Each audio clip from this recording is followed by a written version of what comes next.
और middle east में चल रहे युद्ध के बीच ईरान के बुकान टाउन में सरकारी बिल्डिंग पर हमला हुआ है। वेस्ट प्रांत के बुकान शहर में आईडीएफ का भीषण हमला। इमारत में हमले के वक्त मौजूद थे आईआरजीसी के सैनिक। बड़ी खबर आपको बता रहे हैं, तो देखिए यहाँ पर सेना को टारगेट किया गया। ईरान के बुकान टाउन में सरकारी बिल्डिंग पर हमला किया गया है। वेस्ट प्रांत के बुकान शहर में आईडीएफ ने भीषण हमला किया है। भीषण हमले की तस्वीर आपको दिखा रहे हैं, जहां पर धुएं का उद्वेग उठता हुआ दिखाई दे रहा है। इमारत में हमले के दौरान बताया जा रहा है कि आईआरजीसी के सैनिक मौजूद थे। तो देखिए, ईरान पर इजराइल के हमले लगातार बढ़ते जा रहे हैं, वहीं ईरान भी लगातार हमले कर रहा है। लेकिन आप देखिए कि ये जो युद्ध है, ये विनाशकारी युद्ध बनता हुआ दिखाई दे रहा है, क्योंकि हर और मिडिल ईस्ट में तबाही का मंजर दिखाई दे रहा है। और ये जो तस्वीर आपको हम दिखा रहे हैं, यहाँ पर आप देखिए धुएं का गुबार आसमान में छाता हुआ दिखाई दे रहा है, आग की लपटें उठती हुई दिखाई दे रही है। और देखिए, इमारत में हमले के वक्त बताया जा रहा है कि आईआरजीसी के सैनिक मौजूद थे।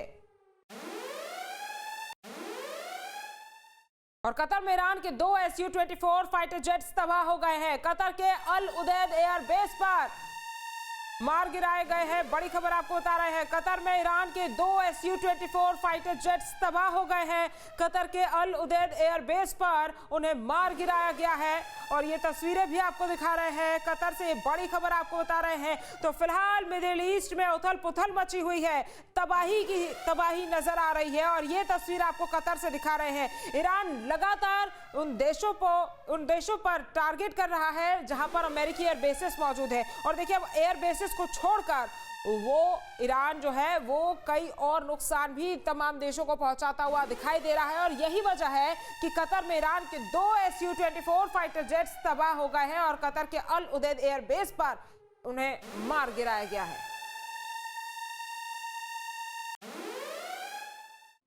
ईरान और इजराइल के बीच छिड़ी इस जंग ने पूरी दुनिया की सांसें अटका दी है। लेकिन भारत के लिए सबसे बड़ी चिंता काला सोना यानी कि तेल है। भारत अपनी जरूरत का 85% काला तेल आयात करता है। अगर खाड़ी देशों में सप्लाई रुकी तो क्या होगा? क्या भारत के पास इतना तेल है कि वो इस संकट को झेल सके? इसी पर एक रिपोर्ट आपको दिखाते हैं।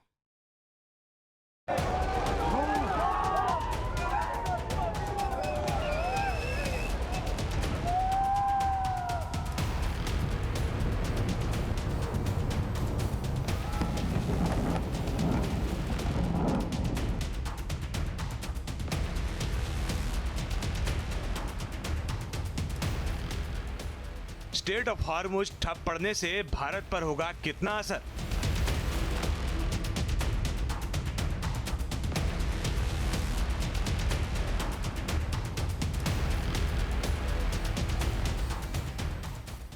ईरान के साथ युद्ध लंबा खिंचा तो कैसे चलेगा भारत का काम?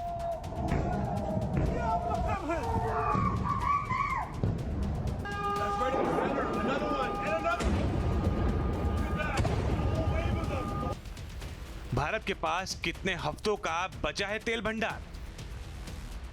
पहले रूस और यूक्रेन की जंग ने दुनिया भर में हलचल मचाई और अब इजराइल, अमेरिका और ईरान की जंग ने ग्लोबल एनर्जी मार्केट में हलचल मचा दी है। युद्ध चाहे कहीं भी हो, इसका असर दुनिया के बाकी देशों की तरह भारत पे भी पड़ता है। युद्ध का मतलब एक तरफ कच्चे तेल की बढ़ती कीमतें तो दूसरी तरफ सप्लाई चेन टूटने का डर। स्टेट ऑफ हॉर्मुज यानी सऊदी अरब, यूएई से लेकर कतर, कुवैत जैसे देशों से भारत का तेल और गैस की सप्लाई रूट। लेकिन क्या आप जानते हैं कि भारत के पास एक ऐसा सीक्रेट प्लान है जो संकट की घड़ी में जो देश को अंधेरे में डूबने से बचा सकता है?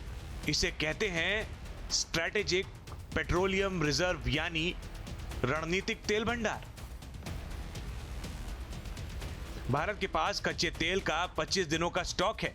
भारत के पास एलपीजी और एलएनजी का महीने भर का स्टॉक है। भारत के पास किसी भी जंग या संकट से निपटने के लिए अंडरग्राउंड भंडारों में तेल जमा कर रखा है। ये अंडरग्राउंड भंडार है विशाखापट्टनम, मैंगलोर और पादुर में। इनमें करीब 5.33 मिलियन मैट्रिक टन कच्चा तेल जमा करने की क्षमता है। सिर्फ अंडरग्राउंड भंडार से 10 दिनों की जरूरत पूरी हो सकती है।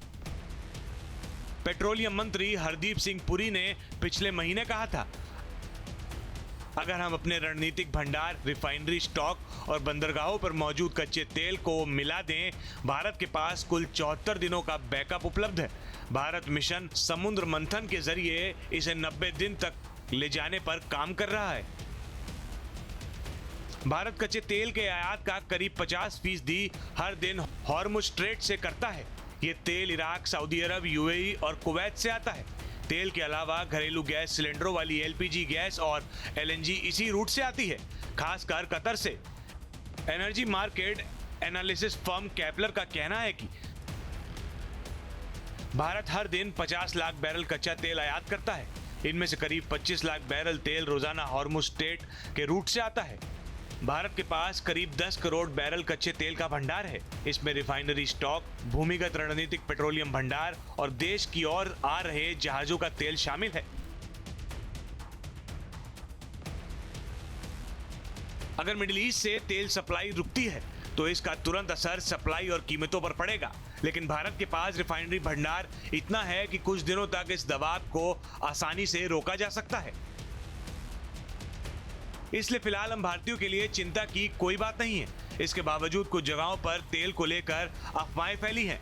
महाराष्ट्र के परभणी और छत्रपति संभाजी नगर में पेट्रोल खत्म होने की ऐसी अफवाह फैली है कि पेट्रोल पंप पर देर रात से भीड़ उमड़ने लगी है। पेट्रोल पंपों पर 2 व्हीलर और 4 व्हीलर की लंबी लाइनें लग गई हैं। इस बीच धूल भरी आंधी की वजह से कुछ जगहों पर फ्यूल की सप्लाई समय पर नहीं हुई है, जिससे अफवाहों ने जोर पकड़ लिया है। कुछ जगहों पर हालात को कंट्रोल करने के लिए पुलिस भी बुलानी पड़ गई है। जंग के वजह से जो वॉर चल रही है तो पेट्रोल डीजल नहीं आया, तो ऐसी कोई बात नहीं है। पेट्रोल डीजल फुल है। मैं अभी सभी हमारे डीलरों से बात कर रहा हूँ कि सभी जगहों पे पेट्रोल डीजल की आपको दिक्कत नहीं होगी। सिर्फ मुझे ये कहना है कि आप लोग पैनिक मत होइए। हाँ, आप पेट्रोल पंप पे गए तो जो आप 100 रुपये 50 रुपये का जो पेट्रोल लेते हैं तो आप आपकी टैंक्स को फुल कर लीजिए। जितना आपकी टैंक में बैठता है आप फुल कर लीजिए, ताकि आपको वापस दोबारा पंप पे आने की जरूरत ना पड़े। महाराष्ट्र का हिंगोली भी इस अफवाह से अछूता नहीं रहा। मंगलवार रात से ही हिंगोली के पेट्रोल पंपों पर भीड़ उमड़ने लगी थी, जबकि पेट्रोल पंपों की तरफ से लगातार भरोसे का ऐलान किया जा रहा था कि पेट्रोल डीजल की सप्लाई में कोई कमी नहीं है।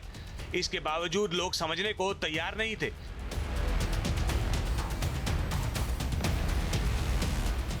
फिलहाल हमारे यहाँ चिंता की कोई बात नहीं है। अगर स्ट्रेट ऑफ हॉर्मुज पूरी तरह से ठप भी हो जाता है तो रूस का रास्ता खुला हुआ है।